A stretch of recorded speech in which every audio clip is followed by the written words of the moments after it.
അവള് വരുന്നതിന് മുമ്പ് നമുക്ക് ബോക്സിംഗ് തുടങ്ങിയിരിക്കണം. വേറെ റെഡിയാക്കോ മഹാദേവ. നമുക്ക് ബോക്സിംഗ് അറിയാൻ നമുക്ക് തോന്നിയാ പോരെ? അതിന് ശരിക്കും ഇടിക്കേണ്ട കാര്യമില്ലല്ലോ. ഏയ്, ഇടി എന്ന് പറഞ്ഞാൽ പൊരിഞ്ഞിടിയായിരിക്കണം. ഈ ഇടി കണ്ടിട്ട് വേണം നമ്മൾ ആരെ വേണോ നമ്മൾ തീരുമാനിക്കാൻ. First impression is the best impression. So no compromise, no sentiment, no friendship. ഇതെന്ത് പോകൃത്തരവ് കാണിക്കുന്നത്? ലോകത്ത് വരെ എന്തൊക്കെ കളികളുണ്ട്, അതൊന്നും പോരാണ്ട് ഈ പണ്ടാരം തന്നെ വേണം. വേണ്ട, കിളിമാസ് കളിക്കാം. കണ്ടോണ്ട് വരുമ്പം നമ്മളെ പറ്റി അവർക്ക് നല്ല മതിപ്പായിരിക്കും. എടാ, അവളുടെ ചേട്ടൻ ബോക്സിംഗ് ചാമ്പ്യൻ ആണെന്ന് നീയും കൂടെ കേട്ടതല്ലേ? അപ്പൊ നമ്മൾ അവന്റെ കൂട്ടുകാരനാണെന്ന് അവള് വിശ്വസിക്കണമെങ്കിൽ നമുക്ക് ഇതൊക്കെ അറിയാവുന്ന വരുത്തണം. ധൈര്യമില്ലാത്തവനൊന്നും പ്രേമിക്കാൻ നടക്കണം.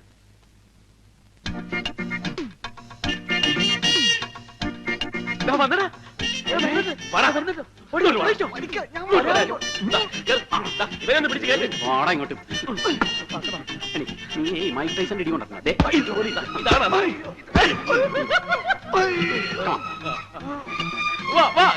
എഴുന്നേറ്റ് വാടാ. ഇങ്ങോട്ട് എണീറ്റ് പോടാ. ഇങ്ങോട്ട് ഇങ്ങോട്ട്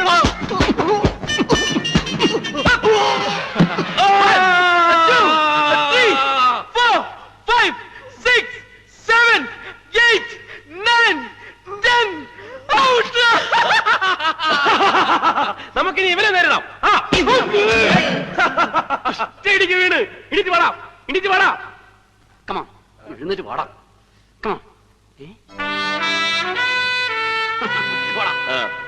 നെക്സ്റ്റ്. കമാ, എഴുന്നേറ്റ് വാടാ. get up. Come on. Come on, man. Up. എഴുന്നേറ്റ് വാടാ. Come on, get up. പഞ്ചും. എന്റെ അമ്മേ. അയ്യോ, ആ പിശാചികളെ കൊണ്ടാണല്ലോ വരുന്നത്. മുഹമ്മദിക്കോ? മുഹമ്മദ് മുഖം.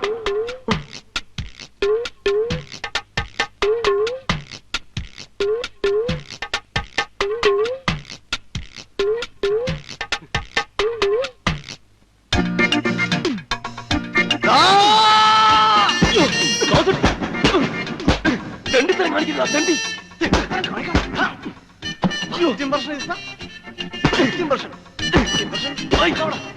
അയ്യോ,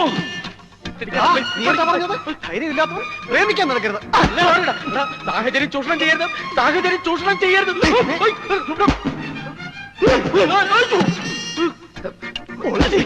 ഇവിടെ വെച്ചിരിക്കില്ല, നമുക്ക് മനസ്സമാധാനമായിട്ട് വീട്ടിൽ ചെന്നിട്ടിരിക്കാം. നീയാണ് Mike Tyson.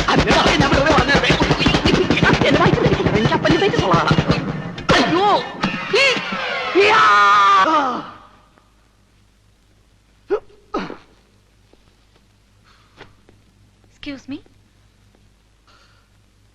Yes, Govindankutty.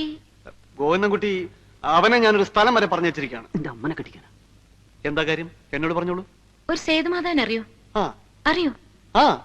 Bombay യൂണിവേഴ്സിറ്റിയിലെ ബോക്സിംഗ് ചാമ്പ്യൻ സേതുമാധവനാണ് ഉദ്ദേശിക്കുന്നത്. അതെ, ഞാൻ ആ സേതുവിന്റെ സിസ്റ്ററാ, മായ.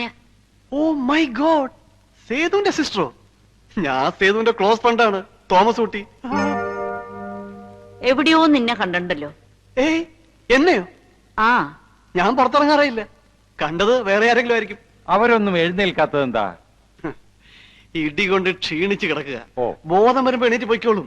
കൊള്ളാലോ നീ, 3 തടിയന്മാരെ ഒറ്റയ്ക്ക് ഇടിച്ച് കമിത്തിരിക്കുന്നത്. ഇന്ന് 3 കൈ കിട്ടിയുള്ളൂ. സാധാരണ 5 6 ഒക്കെ ഉണ്ടാവും. ഓ, വരും, നമുക്ക് അപ്പുറത്തിരിക്കാം.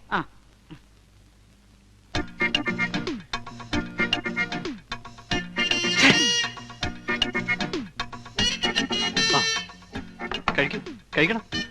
മായ എന്താ കഴിക്കാത്തത്? സേതുട്ടൻ എന്തിനാ ഈ നാട്ടിലേക്ക് വന്നതെന്ന് തോമസ് കുട്ടിയോട് പറഞ്ഞിട്ടുണ്ടോ?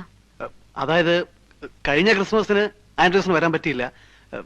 പകരം സേതുവിനെ അയച്ചു. അങ്ങനെയാ സേതു പറഞ്ഞത്. ഇതിനു മുമ്പും ക്രിസ്മസിന് ആൻഡ്രൂസ് വരാതിരുന്നിട്ടില്ലേ? അന്നൊന്നും പകരം ആരെയും അയച്ചിട്ടില്ലല്ലോ. ഇത് ഞാനും ചോദിച്ചതാ. അപ്പൊ സേതു പറഞ്ഞു അമ്മച്ചിക്ക് ഒരു സമ്മാനം കൊണ്ട് വന്നതാണെന്ന്. സമ്മാനോ? എന്ത് സമ്മാനം? എന്ത് സമ്മാനം എന്നാ പറഞ്ഞത്? ക്രിസ്മസ് സമ്മാനം. എന്നിട്ട് അമ്മച്ചി അതിനെപ്പറ്റി ഒന്നും പറഞ്ഞില്ലല്ലോ. അയ്യേ, അങ്ങനെ പറയാൻ മാത്രമുള്ള ഒന്നും ഉണ്ടാവില്ല. മാലയോ സാരിയോ അങ്ങനെ എന്തെങ്കിലുമൊക്കെ ആയിരിക്കുന്നേ. ശരി, ഞങ്ങൾ ഇറങ്ങട്ടെ. ഇനിയിപ്പോ ഇതൊന്നും പോയി അമ്മച്ചിയോട് ചോദിക്കണ്ട കേട്ടോ, നാണക്കേടാ.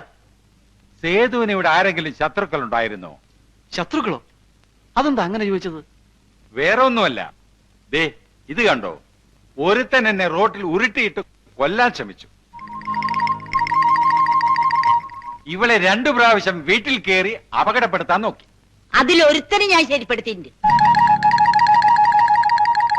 എന്താ, ശത്രുക്കൾ ആരെങ്കിലും ഉണ്ടായിരുന്നോ? ഏയ്, അങ്ങനെ ശത്രുക്കളൊന്നുമില്ല. അപ്പൊ അവന്മാരൊക്കെയോ? അത് വല്ല പോക്കറ്റ് അടിക്കാരോ പിടിച്ചു പറിക്കാരോ ഒക്കെ ആയിരിക്കും. അയ്യോ.